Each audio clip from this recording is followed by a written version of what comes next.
So here's Shmee. Here we are. Shmee, Yeah, Drivin Ivan. Tell me, how'd you get to be in the Amelia warm-up? And Yeah, we drove Amelia this year in Italy. Okay, they do the Amelia experience where you can drive a modern supercar chasing the classics. Right. So we drove with my SLS Black Series. And the Ford GT's been out here it's out here for about 6 months to go to a load of different events. And we were actually met with Mark in Italy. Right. Who said this was on. So we were like, fits quite well. We're going to be out here. Let's get involved. So the GT is here, which I think has probably come from the furthest away of any of the cars here, because obviously it's all the way from the UK. But today is training day, and I tell you what, it might sound freaking obvious, but in a car like this, you have no idea where the hoses are because you can't see anything. It's so low in the car, you've got no idea where you're crossing. But we're actually doing all right. We've had a couple of pretty fairly spot on PCs so far, so long may it continue. So you're enjoying it? Of course. I mean, you know, I tell you what, this weather at this time of year is absolutely beautiful. We've flown straight here from Italy. Yeah. We've been at the Ferrari Finale Mondiale and come straight out over here. And it was pouring with rain in Italy. It was absolutely horrible. And this is perfect. Which airport was that in Italy? We flew from near Bologna. Okay, there you go. So what do you think of this area? You know, you're kind of near Washington, D.C. Have you gotten a chance to go see the monuments? We literally got here at midnight last night. Oh, wow. So we're off the plane straight in. Car arrived. I was just wiping it down. You look a little bit prettier because it's been in a warehouse for the last 2 months. That's great. I mean, at this time of year, obviously, when you have the foliage and everything looking so pretty. It's gorgeous around here. You know, because you get this in England, too. I speak to everyone, and they all say you need to be really delicate with speed around here. Take it very easy, or you land in a lot of trouble very quickly. So I drove here in my Fiat Barchetta today, and you know, it's the middle of the day on a Wednesday, so no one's really. I had fun. Yeah, you know, the top's down, the foliage is out. I don't want to land. You don't want to drive quick near a school. You know, it's just common sense stuff here in America. You know, get out of the twisties. Everyone's like, out if in you the go country. 20 over in Virginia, you'll find yourself in some serious trouble. Anyway, we won't do any of that. 9 you're fine, 10 you're mine. That's what we say in America. Oh, really? 9 you're fine, 10 you're mine. But well, it depends most where you cops are. If you're in Los Angeles, nobody's driving less than 20 over. Yeah, Everyone's exactly. 20 over. Yeah, on the highway, you know, in Florida and that sort of thing. Yeah, so it's gonna be fun to experience it. It's a little bit of a calmer pace than the Amelia in Italy.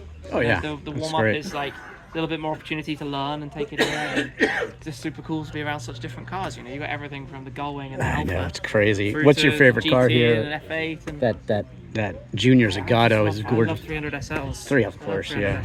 300 SLs. I drove my first Amelia in a 300 SL. The first proper one I did. That's the one. What was your first car? A little Renault Clio, European hatch. You know, I reviewed. You can watch Drivin Ivan Renault Clio, and you can see the Clio Williams. I actually reviewed one. Oh, your Clio Williams. Okay, mine was not a Clio Williams. Mine was your base 70 horsepower entry. Oh, of course. Yeah. It was not a Williams. But those are cool. I rented a Lancia Ypsilon when I was in Europe, and I drove a 146 Alpha all around. And I bought 3 cars there. I bought the MGF, and that Fiat Barchetta, and then a Fiat 126. I just imported a Ginetta, and no one here knows what that is. I bet you do. Of course I do. It's like trying to tell people what this is in the UK. I imported a Ginetta G26. Yeah. What do you think of Ginettas? I don't know too much about them. In fact, I don't think have I even ever driven?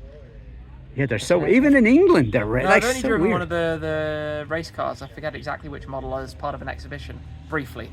But yeah, you know, the UK has a lot of, how do I say it, like, track, fun, unusual things. You know, Caterham, Ginetta, obviously Lotus as they were, not necessarily what they are now, but Ariel, the Atoms, BAC, amazing. Mono, like tons of very quirky. Exactly. Noble. Like the list goes on with the different quirky Caterham brands. The number of Lotus 7 replicas you have there. I have an Esprit and a Europa. Oh, cool. So the number of Caterham replicas you have over there is astounding. What do you call the Robin something?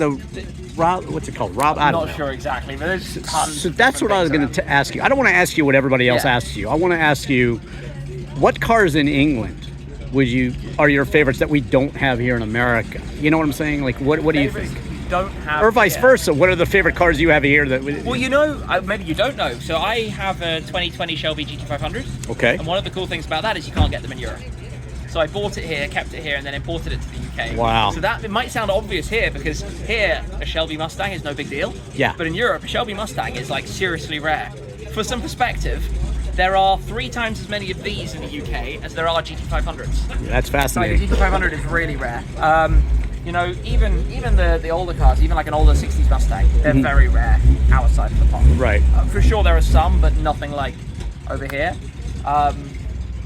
It's just funny how obviously there's slight differences. Mustangs you can now buy on the Europe side, Corvettes as well, since the C8s. But before C8s you couldn't get a Corvette in Europe. You had to buy it here and import it. That's crazy. So even like a C7, like if you have a C7 ZR1 or something in Europe, ZR1 I should say, that's seriously rare, like seriously rare. My most recent post, the car I just reviewed is a Bullet Mustang, actually. Okay, yeah, we did get bullets. When I drove the MGF on the Nürburgring, I licensed my MGF in Europe. Okay. And I drove it around like 4,000 kilometers. Nice. And when at my hotel, I met this guy who had a Roush Mustang prototype.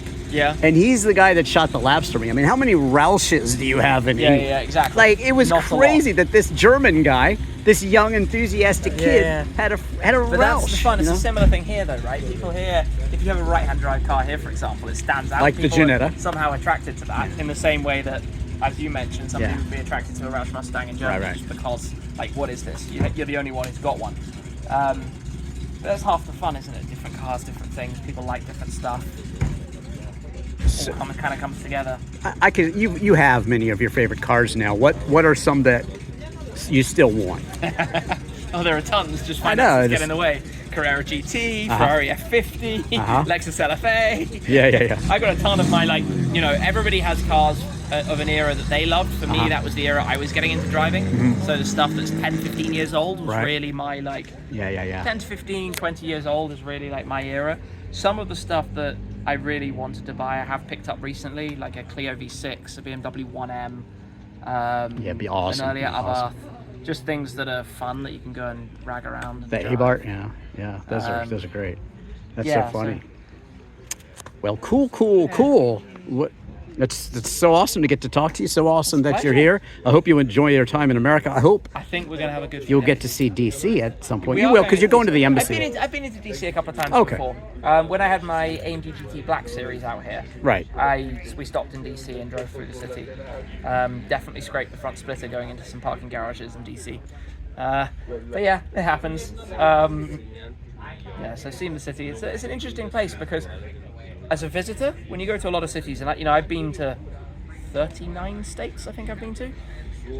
A lot of the cities you go to are actually quite similar from one to another. DC is somehow quite different.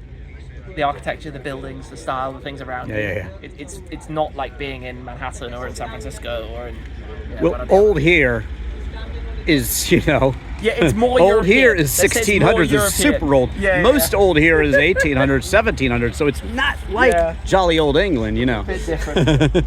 Very different to being in central London. Well, Shmee, I hope you enjoyed that review as much as I did. There you go. It's been nice to meet you. Say goodbye to Drivin Ivan's audience. And thanks for watching, guys. Shmee and Drivin Ivan.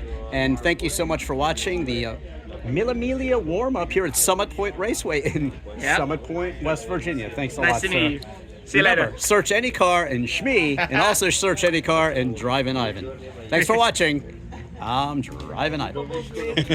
No worries, you got it.